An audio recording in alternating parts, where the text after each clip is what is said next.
All right, guys, welcome back to the show. Titus here today, your host with William Frawley again from Tetra. You guys had him on here.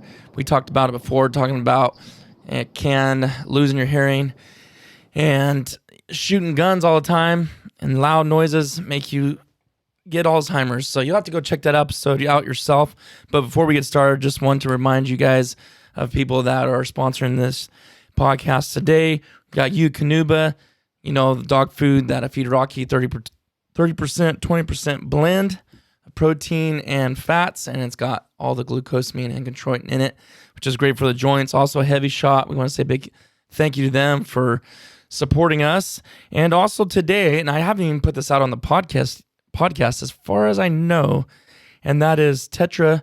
Now, if you're looking into saving your hearing, you can put the code in MVM10. That's MVM10, and you get 10% off. And I do want to say I thank you and appreciate all you guys that have already used that, just showing your support. And I'm pretty sure you guys will be happy with the product that you have. I know I am. So I know, William, your bread and butter is turkey hunting. That's it. Correct me if I'm wrong. That is where the teeth cutting takes place, in the turkey woods, yes. All righty. So we kind of did an introduction with you last time, so we won't even waste any time there. I've got a lot of questions on myself that I want to ask, being this is only the third season that I've ever specifically tried to go out and hunt turkeys, not just randomly see one and try to make a stock. I'm dedicated to it. So I don't know nothing, basically, is what I'm trying to tell you. I mean, I learned a little bit last time. Yeah. But for all the listeners out there, thank you guys for putting your questions in. And I apologize, I didn't even look at Facebook if there was questions on there. But I went in Instagram and pulled off majority of the questions that you guys asked. We'll try to cover as many as we can without rushing through them. So this will probably be a little bit longer of a podcast than normal. But one of the questions, we'll just go ahead and dive right in if you're okay with that, William. Let's do it. Come on. All right. So someone asked the question, what is the history of the beginnings of turkey hunting and the roots in American culture? It's kind of a deep question there.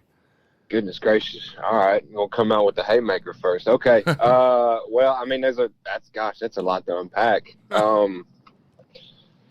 We'll start here. So it used to be not turkey hunting. It used to be turkey killing back before, the times of Teddy Roosevelt, when conservation wasn't a thing and everybody killed to eat, which is, what they did.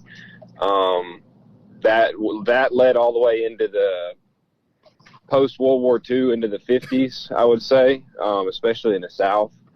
And believe it or not, turkeys in North America almost went extinct. Wow. They in a lot of places there were no more turkeys because everybody was killing them. Everybody would kill 40 or 50 in the spring. I mean, oh man, just because, and everybody did that. There's a lot of different like I said, they were killing to eat. They weren't killing for sport. Right. And so they did it a lot of different ways. They would sneak up on them. They would call them in. I've heard this tactic. Colonel Tom Kelly wrote a book called The 10th Legion, which is kind of like a Bible for turkey hunters, if you want to call it that. I'd highly suggest checking it out.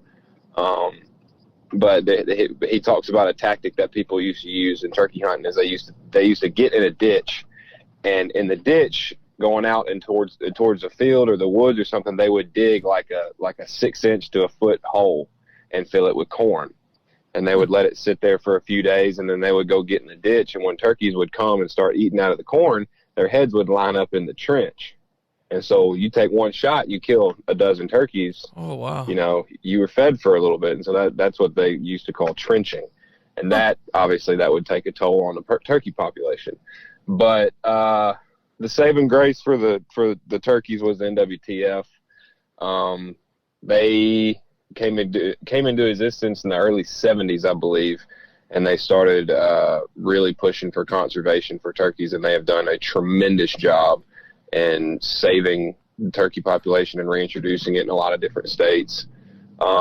Their biggest, I would say, and I think a lot of people would agree with me, their biggest success story would probably be the state of Michigan. I actually read about it today. I'd heard it a couple of years ago, but I refreshed my memory today because I had a feeling somebody would ask about this. But in 1997, the NWTF ran a study, and they estimated that there were 400 turkeys in the entire state of Michigan. 400.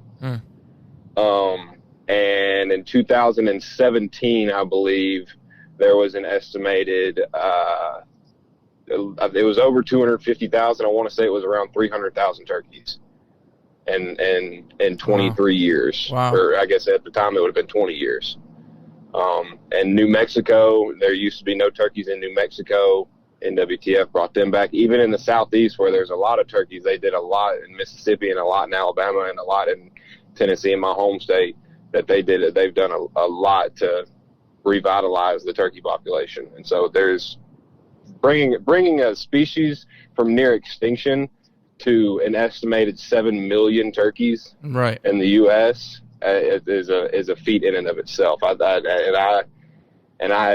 an NWTF member long enough, about as far back as I could afford a membership. I've been a member because I believe wholeheartedly in what they do to preserve the sport that I love so much. And another astounding fact about the NWTF is there are an estimated, it's right around 2 million licensed turkey hunters in the U.S., and there's only 250,000 NWTF members. Oh, man.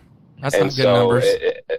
Well, I mean, it's not, but at the same time, with the membership that they have and all the fundraising that they do, they've done a fantastic job with the resources that they have. Yeah. But I think we maybe need to bridge that gap a little bit better. Yeah, I mean, like you said, for the amount that's actually doing it, that's impressive, but it's not impressive how many, you know. When you can see the potential that they could have. As a turkey hunter, it's the same way as a duck hunter. I mean, a duck hunter, to me, it's hard to see someone not be a Ducks Unlimited or a Delta Waterfowl member. And as a turkey hunter, it's hard for me to see a turkey hunter not be an NWTF member. Yeah. And so, and it's $35 for a year. You know, it's not like you having to fork over hundreds of dollars. It's $35, and they actually give you $25 in a Bass Pro gift card if you do it right now on their website. So, yeah, you can't go wrong.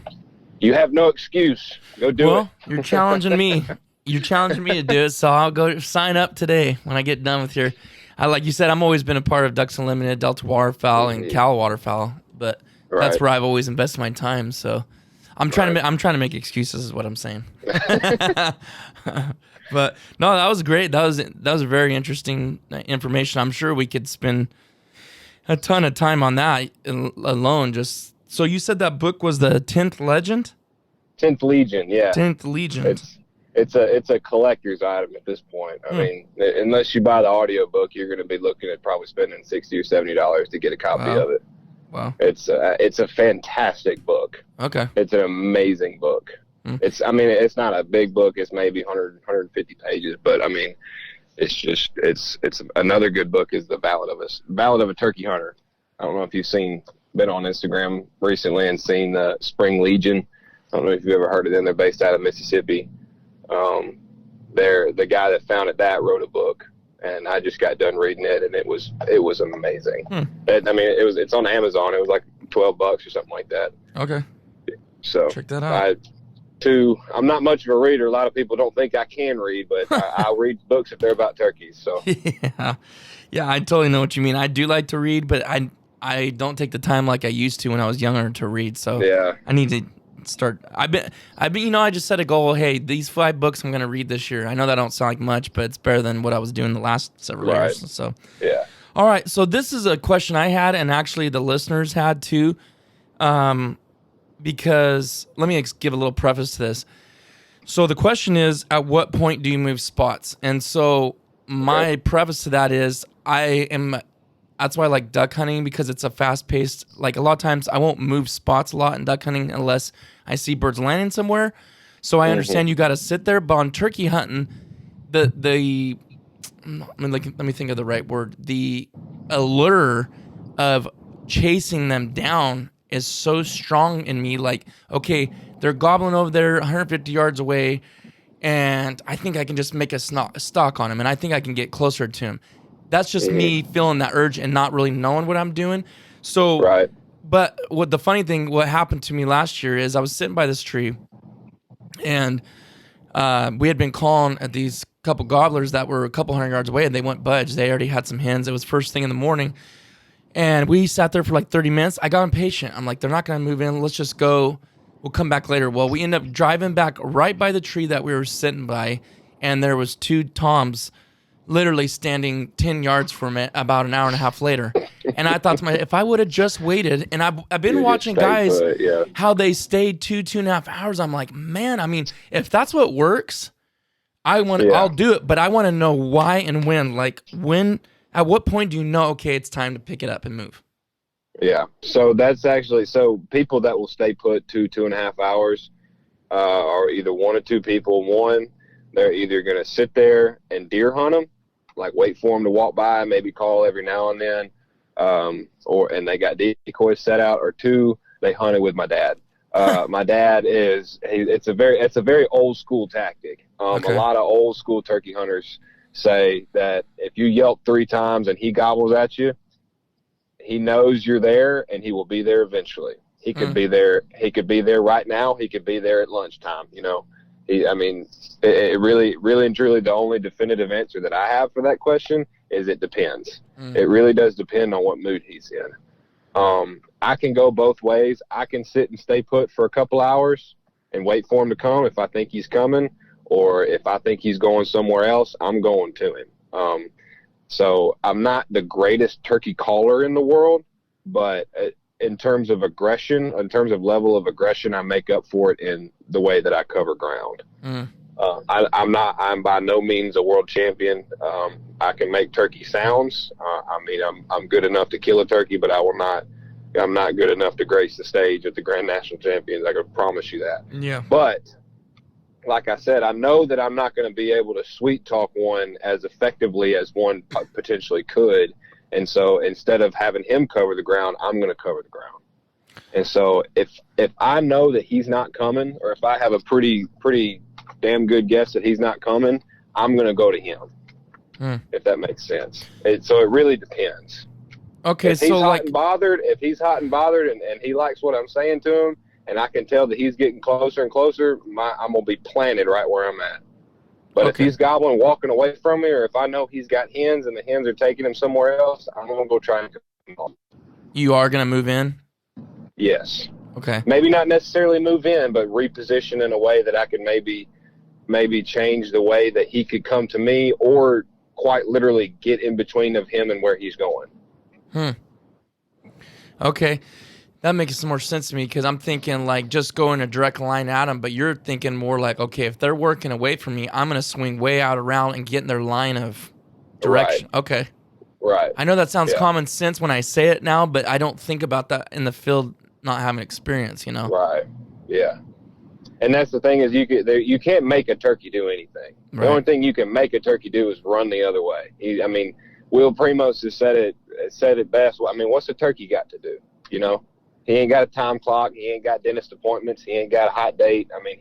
A turkey's gonna turkey, and he'll do it when he wants to do it. And so, and if he recognizes that you're somewhere, he's like, okay, I know she's over there, but I'm gonna go eat first. He's gonna go eat, then he's gonna come back to you. All he knows is that when the sun comes up, he jumps out of a tree, and then when the sun goes down, he's gonna jump back in the tree. That's true. All he's got to do. Yeah, it's so annoying watching him, because he just strut, yep. peck, strut. It's like, all right, dude, we're in a mindset. You call, you come, let's kill you. Right. But it definitely does not work like that. It does not work. And another thing that people maybe don't realize is that when you when you are trying to call to him and get him to come to you, you are reversing the laws of nature. Mm-hmm. I've heard because that. In nature, she goes to him. Mm-hmm. He doesn't go to her. And so you're already behind the 8 ball as soon as you say, I'm going turkey hunting. Because you are trying full mindset, got to come to me, and you're already fighting an uphill battle at that point. And so being able to trick him into going against his instinctual mindset of she's got to come to me, and doing something that he doesn't normally do, and trying to trick his ears and his eyes, trick his two biggest defense systems into doing something that he's never done before is why it is so difficult. And that's why there's no definitive answer, because one long beard is not the same as another long beard. That's great. That's great answers. That was a good conversation. Okay, the next one, I kind of say it moves in the same direction. How do you find turkeys in a new area? That was another question listeners asked. Okay. So I've actually done a lot of finding this out on my own here recently, so we're all going to learn together. So I've been trying. I've had the goal in mind of trying to kill turkeys in as many many different states as I can. Mm-hmm. If it just so happens that I get the U.S. Slam, great. Peachy Keen, that's awesome. I'm just trying to kill as many as I can. So I've done a lot of internet scouting. Mm-hmm. And so that I'm getting on OnX, I'm looking Google Maps, I'm trying to find public land spots, and I'm looking for specific things that would tell me that looks like turkey habitat on a satellite image. This is without going there, without laying eyes on it or anything. On a satellite image, I'm going to look for. You're looking for their essentials. You're looking for places for them to sleep, places for them to eat, okay, and then places for them to drink water. If you find water, you're probably going to find turkeys. If you find water in trees, you're probably going to find turkeys. Because if they got a place to sleep and a place to eat and a place to do their thing, then they're more than likely going to be there.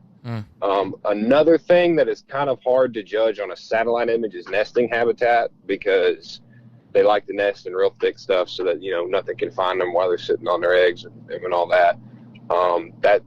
Thickets are tough to find on a satellite image. That's more something that I'm looking for while I'm physically scouting an area, and that really doesn't come into play until later in the season. That's maybe getting a little too far down the rabbit hole, but in terms of internet scouting, I'm looking for places to sleep, places to eat, and places to drink water. Places to eat could be anything from a hardwood ridge where there's acorns, an open field where there could be bugs, where there could be seeds, things that birds eat. But I would say the biggest two would be water and trees, especially out west where you are, where trees aren't as common as they are in the south where I'm at, because there's hardwood trees everywhere and pine trees everywhere here, especially in Oklahoma and in Texas where I might be going in Kansas. There's not as many trees, and so that's something that I was looking for out there. Yeah, because I was doing some of my own scouting. I was actually looking in Oregon. I think I was texting you about that. And I just basically went straight to public land, and I just started looking, like you said, on OnX and looking on the satellite images, trying to, because like I said, I know how to scout for animals. It doesn't mean I technically know. I know what turkey country looks like that I've hunted turkeys in. So I basically was trying to do my best I could do, like you said, by looking at that. But one thing I was reading, because I was reading that how we actually have the Rio Grande turkey, and we have what's the other one we have? The Merriams. And I was just reading at what they like to eat, what kind of place, and it was talking about you need to find at least be within a quarter of a mile of water. So that was something I learned just by doing my own research, and then you confirm it by what you're saying right now. Right. Yeah.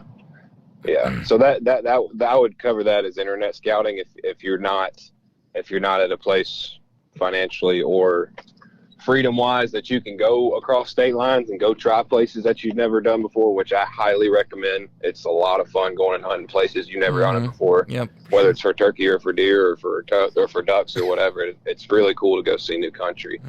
Even if you're going down the road to where you're at, there is no better scouting tactic than putting boots on the ground, hands down. If you can lay your eyes on it and cover ground and cover as much ground as possible, that's the best way you're going to be able to find turkeys. Yeah. You find strut zones, you find in roost trees, you find it. Even the bare minimum turkey scouting you could do is go to a piece of property and just listen. at daylight. And if they're gobbling, bingo, you found turkeys. I mean, Yeah. and you can't do that on OnX. That'd be cool if you could, but you can't do that on OnX. But scratching in the leaves where they're trying to find food, big open fields where they can go strut, going and listening for them. Like I said, there's a lot of different things that you can do by putting your eyes on a place and putting boots on the ground. But biggest of which would be to go and listen. Yeah. Especially if it's a place that you've never been before, go and listen. And this is actually a tactic that I picked up from the hunting public that they talk about when they go scouting. Aaron Warbritton will actually go to a place that if he's never been there before, he'll go to a place and he'll stand and he'll get it to a spot and listen when they're in the morning. And if he hears one gobble, he'll drop a pin and go somewhere completely opposite of that. And he'll find another one that he can mark, and he'll find another one. Basically what he's trying to do is he's trying to find as many turkeys as he can. Granted, he's doing that because he's got a fixed amount of time that he's going to be there before he's got to go to the next state. However, if you're someone that wants to kill more than one turkey or wants to take more people, the more turkeys you got to hunt, the better chance you got to kill more turkeys. Oh, exactly. You don't go travel out of state and find one field of ducks and then just lock all your eggs in that basket. You go find that's exactly the same as ducks. You literally go find 4 or 5 spots in one day. You take that day, and then the next day you start hunting. That's actually that's a great tip. Yeah, when he said that, I was just kind of, I'd always grown up learning you never leave turkeys to find turkeys. And Aaron Warbritton is literally leaving turkeys to go find turkeys. And it's just, it's a foreign concept, but when you think about it in terms of scouting, it's an amazing tool. It's an amazing tactic that you can use. Well, now, if I was hunting with him and he heard one turkey gobble and went somewhere else, I'd be like, this dude lost his mind. But since he's scouting, it's a pretty good tactic. But like you said, too, or correct me if I'm wrong, so they jump out of the tree. They're usually with hens. It's hard to pull them away because they're with the hens.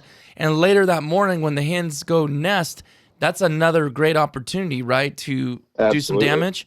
So, I mean, you got all these, not that you want to mark locations every single day like this method you're saying that Aaron uses. But, man, like if you nail down 5-6 spots, I mean, you can do your midday hunting, and then you've got 3 or 4 days that you've got spots ready. That's it. So I appreciate you bringing that one up because I'm definitely going to use that one for sure for myself. Yep, I'm going to use it this weekend. Awesome. All right, here's another one, and then I'll have to do a little adjustment on my camera here in a second. But will a 20 gauge with a fixed full choke get the job done? Hell yeah. That's actually the gun that I grew up. Not only did I grow up shooting it, but the gun that I shoot now is a flush mount full choke on a double barrel. Oh, nice.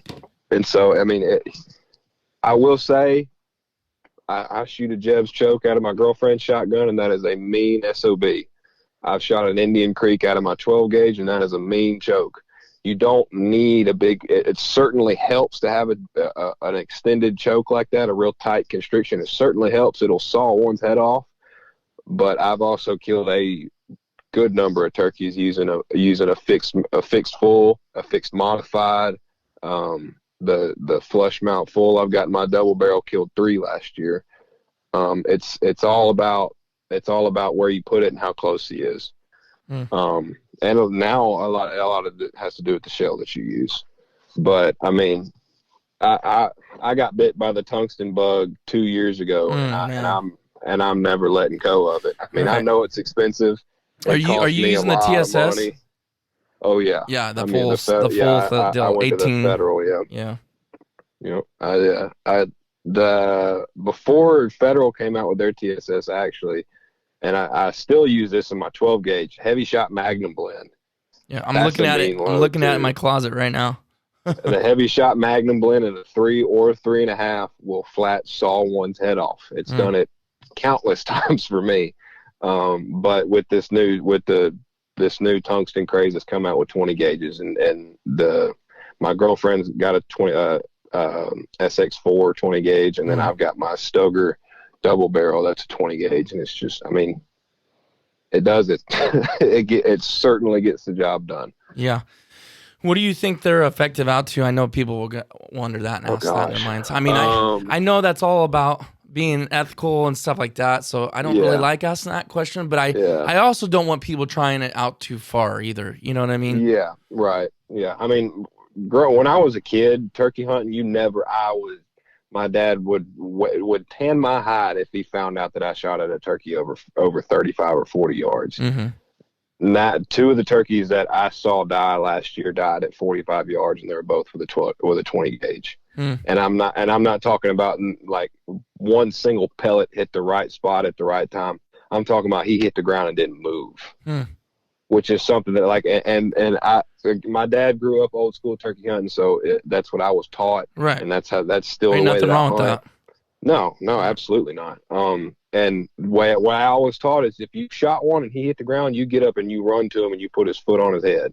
Because when my dad was growing up, they used to shoot real light loads, and quite literally it would knock the turkey out, and you had to get to him before he woke up and took off running the other way. And so when you put your foot on their head and they get to flopping, it actually breaks their neck and then kills them. When I was a kid, I was shooting heavy shot, Magnum blend 20 gauge, and then Winchester Nitro, or Winchester Longbeard XR, I think is what they're called. Anyway, I mean, more than enough to kill a turkey, but that's just what we were always taught. It's instinctual now. And like the first one I shot last year was at 40 yards, and I shot it with my 20 gauge in that flush mount full choke, and I ran up to him like how I always do, and I put my foot on his head, and he didn't move. I'm like, like this stuff is legit. Yeah, I killed my turkey last year with that heavy 18, same thing, TSS. It's just heavy shots blend. That's heavy shots. Man, it is, like you said, it was like, you almost feel bad. Yeah, I mean, you're like, oh my Lord, that thing just about chop his head off. You know, it's goodness gracious. I mean, and you were talking about effective range. That depends on how the gun and the choke behave in your gun. With that flush mount full choke, I was pushing it at 40 yards, but he boogered. He saw something that he didn't like, or didn't see something that he didn't like, and he started. I mean, he came out of strut and folded his wings. And I'm like, all right, like now I got to shoot him. Me personally, I don't like shooting them if they're outside of 30 yards. That's just the way that I hunt. I like them in the pump house. Yeah, but, I mean, a 3.5-inch load in a tungsten. Actually, matter of fact, my dad shoots a flush mount full choke out of his Benelli, and he swears by the Magnum blends 3.5. And I saw him fold one at 60 yards like 5 or 6 years ago. Wow. And again, I mean, that one boogered too. I'd already shot one, and this one was running away from us, and so he pulled up and shot. Oh, okay. But I know it's not like that ain't common occurrence. I mean, right? Yeah, no, we don't. We like shooting them close. Yeah. In terms of effective range, it really depends. I would highly recommend patterning your shotgun, knowing the effective range of your gun, and knowing how far and how tight a pattern you have at what range or whatever. By and large, you're going to be effective within 40 yards. If you're shooting a tighter constriction than a modified in any turkey load, you're probably going to be effective out to 40, 30, 35 yards. Especially now with the tungsten, since it holds a tighter pattern than the lead, even if it's the same choke. Tungsten comes out tighter than lead. I couldn't tell you why. I just know. That's just what I've been told. So it all depends. But, I mean, you won't know. My gun may shoot different than your gun. Your gun may shoot different than Travis's. You know, it all depends. Right. All right, so our next question, this is kind of mine mixed with someone else's. I kind of conglomerated it together. When and when not to use decoys. I mean, do you use decoys every single time, or do sometimes you don't? Okay, so this is actually, I gotta walk kind of tender-footed around this one, because a lot of arguments come up with come with this question. So personally, if I had the choice, I'm not toting a decoy. Really? A couple reasons. Number one, I hunt a lot of public land. Not a lot of public land. I hunt a good amount of public land, And those turkeys have seen it all. They've seen full strutters. They've seen avian. I mean, they've seen every decoy you can purchase at a Bass Pro Shops. They've seen it. And I grew up hunting a lot of public land. And so I've had a lot more hunts that get boogered because of decoys than not. With that being said, I'm not opposed to using them whatsoever. I mean, if I'm not one of those. I'm not a purist that will dog you for using a decoy. Any good turkey hunter knows that you need to adapt and overcome to kill a turkey. If a decoy helps me to kill a turkey, I might do it. Right. It depends on the situation, but I might do it. Also, another reason why is I cover a lot of ground when I turkey hunt. If I'm hunting a place that I've never been before, or even if it's the place that I'm on over by the Tennessee River, I mean it's nothing for me to walk 5-6 miles in a day, just trying to find one. And so then that's just one more thing for me to carry. And so that's something that I don't use a lot. Like I said, I have used them before. I'm not opposed to using them. If the situation calls for it, then I might use one. Now I have a lot of buddies that swear by using decoys, like they won't go to the woods without them, and they kill turkeys. They kill them about as much as I do, but it's just not something that I'm used to doing. Nor is it really. It doesn't necessarily agree with the way that I turkey hunt. So let's see, that one of those books I was telling you about, The Ballad of a Turkey, and Hunter Ferry wrote it. He talks about it. He actually talks about this in his book. To him, there's two methods of turkey hunting. There's persuasion and there's curiosity. Curiosity is persuasion is trying to talk him into coming over here basically throwing the kitchen sink at him, calling a lot, using a decoy, giving him something tangible that he can grab onto. Curiosity is when you're trying to get him to come to somewhere where he has to trust his, or actually throw away his trust of his instincts and go look at something because he's curious, if that makes sense. Yeah, it does. Huh. So, and that's the way that I do it. Okay. What now, if you were to use a decoy, and like you said, you have, it's not that you're totally against it, but if you were to pick, because I'm the same way. I own one, yeah. I mean, yeah, exactly. I'm the same way though. Like I'm going to cover a lot of ground, and when I do, and I'm like, man, I'm already carrying camera gear. So to be honest with you, if I could kill him without it, I'll just pick not, just for the fact of I don't want to carry more than I have to. Okay. Right. But if I was to carry a hen, a jake, or a gobbler, what one of those three would be my best bet? A hen. Hen, okay. Yeah, that's the one decoy that I do own, and if I'm gonna take it, it's gonna be a hen. Okay.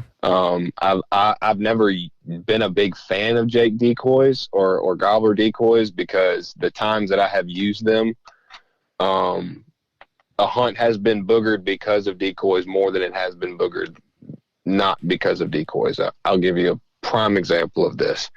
So I guess it was 2 years. Yeah, it was 2 years ago, opening weekend in Mississippi. I was with a buddy of mine at his place. It was basically right in the middle of the state, east of Jackson. And we had hunted that Saturday morning, and we'd heard a turkey gobble up the creek bottom from us, and we couldn't get on him. He had hens with him, and they took him off somewhere else. And so we got where we thought he was roosted. The next morning, the Sunday morning, we got where we thought he was roosted, and he was one ridge up from us, up the creek bottom from us. And so we readjusted, got in the field, and he's one of the guys that swears by using decoys. And so his place, he hunts these turkeys a lot more than I do. I'm on board with it. And so he had a half strut jake and a hen, and he put them out there in the field, and this turkey flies down. We call to him. He gobbles at us. He actually walks like 8 steps behind us in the woods, and I can hear him spitting and drum. This is pre-Tetra, so they had to be close for me for me to hear him spitting and drumming. And I'm telling you, it was rattling the teeth in my skull. And he loops around us, and he gets into the field, and the jake and the hen were out in front of me. He's actually filming this, and the jake and the hen were actually out in front of me on the other side of this little knoll in the field. And this longbeard gets in the field, and he's like a half strut walking into the field. He knows the hen decoy is there, and he gets on the high side of the field, and he sees that jake decoy, and he tucks his wing and putts and starts running off. And I mean, he was on board. He was about to get a free dirt nap, and he saw that Jake decoy, folded his wings, and took off the other way. And I don't know if he'd seen that Jake decoy before. I don't know if he got his butt whipped and didn't want to get his butt whipped again and took off. I don't know. I couldn't tell you. All I know is that turkey had never been seen again after that. Wow. And so, like I said, it really depends. But if I were to take one, I'm taking a hen, because that's obviously what I'm trying to be. And so if I'm in a big field, or if I'm hunting a field, or if I know he's going to fly down out in a field, I want to give him something to look at. I hunt the woods a lot. And so, and it's not necessarily thick woods, but you can't see very far.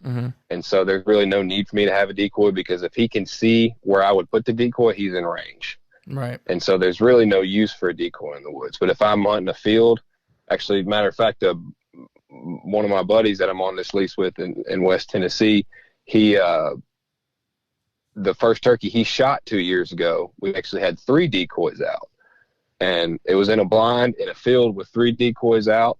It felt gross. It felt wrong, but we killed the turkey. I mean, at the end of the day, we killed him, and I don't think we would have killed him if we didn't have the decoys. He kind of came in the field at a half strut, just kind of like heard a hen, not all that interested, and then he saw the half strut Jake decoy, and he came over there to whip his butt. Yeah. And he got a head full of Magnum blend. And that's the chance you're taking, I guess, right? You don't absolutely. know. They may tick them off, and they come in like a freight train, or they may take off. They come in like a TV show, or and then they may fold the wings and booger off. I mean, it really. And at the same time, I'm not saying that not hunting with decoys is foolproof. Like I said, one of the ones I shot last year, he got to 40 yards and was like, I don't see anything. I'm out. You know, and that's the thing about that's the decision that you're making not using decoys, is if he comes in and he doesn't see what he wants to see, he's gone. And I mean, if there's something that makes him feel uncomfortable, he's out. He's not going to fool with it. Yeah. And so it's really, there's no right or wrong answer. Me personally, I don't. There's people that do, that kill them. I mean, it all depends. All right. What about a mouth call or hand call, like slate or box? Mouth or slate or box? Yes. The answer is yes.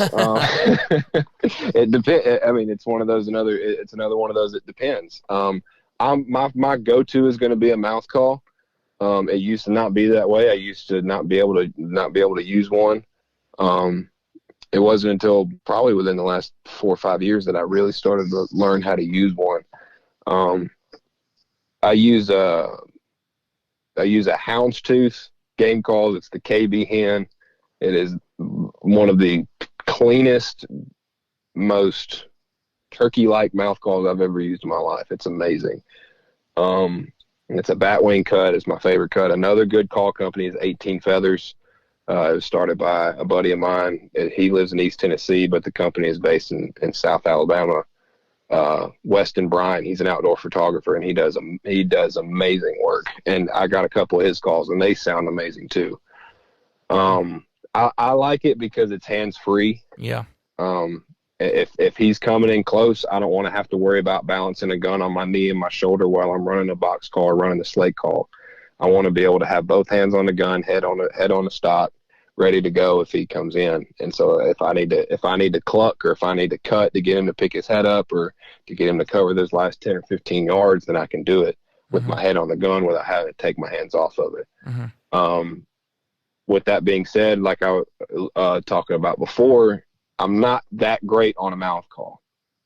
And so if I can help it, I'm going to use a box call or a slate call, because those have a little bit, unless you're Dave Owens or Josh Grossenbacher, Grand National Champion, and you can make a turkey call out of a blade of grass, that's different. More often than not, you're going to be able to make a more realistic sound on a box call or a slate call. And so if I'm trying to A, locate one, or B, if he's a good ways off, or if I'm calling for somebody else, I'm probably going to use a slate call or a box call. Okay. One that I called up for, go ahead. Sorry. Well, here's my question, William. So I know you've heard this a lot probably, but I hate this, but mouth calls make me gag so bad. I bought another one. I'm like, every year I buy one and try it again. I'm like, I can't stinking do it. Yeah. I've even cut them down, and I'm like, it irritates me because I know, I understand and grasp, you can't always move your hands and do a slate call or do the box call if they're getting in a certain point. So it's like, do you have any advice or suggestions, or are you just telling me I'm hosed if I can't do a mouth call? Oh, no, you're not hosed. No. To make you feel better, you're not alone. A guy by the name of Cuz Strickland. I don't know if you've ever heard of that name before. Big Mossy Oak guy, big film guy down at Mossy Oak. He was with Will Primos when he started all that. He actually couldn't use a mouth call to start off with because it made him gag too. Best thing I can tell you to get better at it is fight through it. Really? Cut the tape down. I've seen people use a mouth call that it has nothing but the frame. I mean, make it as small as you can, as long as you can make a turkey sound. It don't matter how big it is. I've got a pretty big mouth, in case you can't tell by the fact that I'm just rambling on this podcast, but I got a pretty big mouth, and so I don't have to trim mine down. Some of my buddies do have to trim them down. I mean, don't feel bad about not being able to use one because you gag. That's actually pretty common, believe it or not. But the best tip that I can give you based on that is fight through it. I mean, it's going to subside you will adjust eventually. to it, you think? Yeah, because I don't want to say I had a gag reflex to it, but when I first started, I was in late high school and about to go off to college when I really started to use it, and I didn't have a gag reflex, but it was extremely uncomfortable. You kind of have you kind of feel it coming. Well, it's the like buzzing too that won't come. Yeah, and that buzzing, when you're trying to do it, just that. I don't know, like when I say buzzing, I don't even know if that makes sense to you, but it's obviously because I don't know how to blow is the biggest factor. But it's just when you're putting that pressure. Because I used to try to do it for elk too, but it was the same thing. I always end up having to do the elastic calls because the reeds would just gag me. So if you're saying that, I totally believe you. Like there is things you can train your body. If you're saying push through it, I truly believe it's something that if it's something that you really want to do and you really want to get through, you're just gonna have to fight through it. I mean, throw it in every day and just force through it. Huh? Yeah. All right, I think I listened to Cuz Strickland talk about it. So I didn't mean to cut you off. No, but he was saying that on his last podcast, he had Paul Butsky on there, and he was talking about how when he was trying to use a mouth call, he actually punched a hole in it and tied dental floss to it. And when he would start trying to make noise on it, and he could feel a gag coming, he'd yank it out of his mouth, and then he would let it go away. Then he'd put the call back in, and he'd start going, and the gag would come back, and he'd pull it out of his mouth. So that the gag. He eventually worked through it. I mean, he can kill a turkey. So he conquered it, huh? Oh yeah, he conquered it. Oh, that gives me hope. I got to do it. As long as I know there's light at the end of the tunnel, I'll push through it. I don't mind that. All right. There is a light. Well, we got time for one more question. We're going to be getting close to our hour mark here, and not very long from now. So I want to get the rest of these questions. It's kind of a tough one, I guess, probably. But why aren't they always responsive to calls? I don't know exactly who asked this one. They said even without hen, they won't gobble. That depends. One of the biggest tactics that I learned as a turkey hunter, and it's a huge benefit to know this. You have to be able to it's called taking a turkey's temperature. It's gauging how he's feeling and gauging how he responds to what's going on around him. So I'll give you a hypothetical situation. Let's say I'm walking in the woods and there's two turkeys gobbling. There's one turkey that gobbled one time right at around fly down time, and he hit the ground, and I called to him, and it almost felt like I had to squeeze the gobble out of him. Like I really had to, pop, pop, yap, yap, pop, pop, pop, and really try to get the gobble out of him, and then he gobbled. So that's turkey A. Okay. Turkey B is blowing the leaves off the trees. He's running the bark thin on the tree limb that he's on. Every noise that I make, he's gobbling at me. and he flies down and he's shaking the ground and cutting me off and all that. That turkey is in the mood to get killed. There's an old boy named Ben Rogers Lee out of Alabama. He's a very well known. He's passed on back in the 90s, but he's a very well known turkey guru ahead of his time. He's the father of modern turkey hunting, is what they call him. He always called it in the mood to get killed. Will Primos calls it taking their temperature. Ben Rogers Lee calls it in the mood to get killed. If he's not, even if he's with hens or without hens, if he's not gobbling, there's something going on that he's not ready. He's not ready to get killed. So he's not in the mood to chase hens. It may be really windy. It may be raining. It may be cold. It may be unseasonably cold. It could have rained on him the night before. There's any number of things that could turn a turkey off. But you just really have to let him dictate the intensity of the hunt. Because like I said, if I'm having to squeeze the gobble out of him, I'm not going to go cutting and cackling and covering ground on him. I'm going to leave him alone and let him do what he wants to do. And now this other one that's blowing the leaves off the trees, I may have a little bit of fun with him before I kill him, because if a turkey's doing that, you ought to be able to kill him. And it's all about gauging how they respond to everything, and how fired up they are, how many hens they have, if they have hens, what time of the day it is. There's a lot of different things that go into it. How close are you getting to the roost? Set yourself up in the morning? Depends. Okay. That also depends. I don't want to get too close.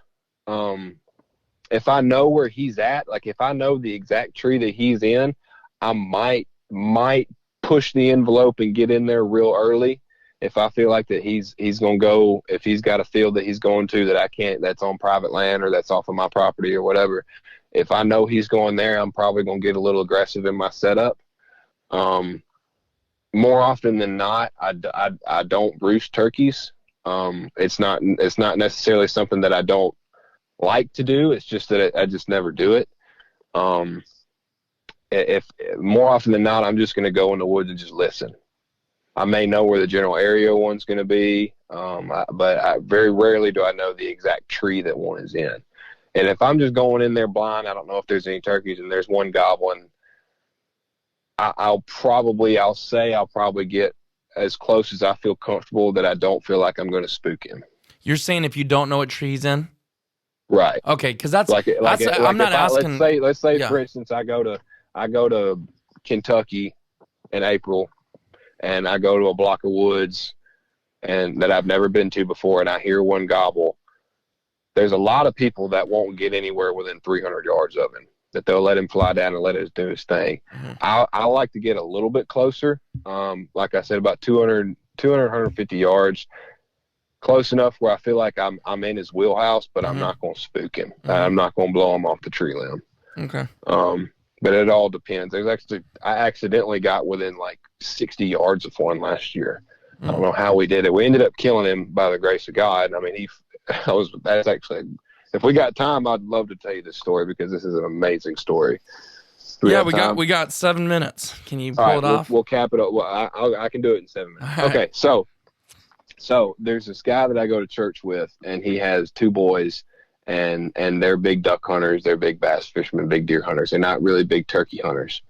And I killed 2 in the first week of the season, and the youngest one, Corbin,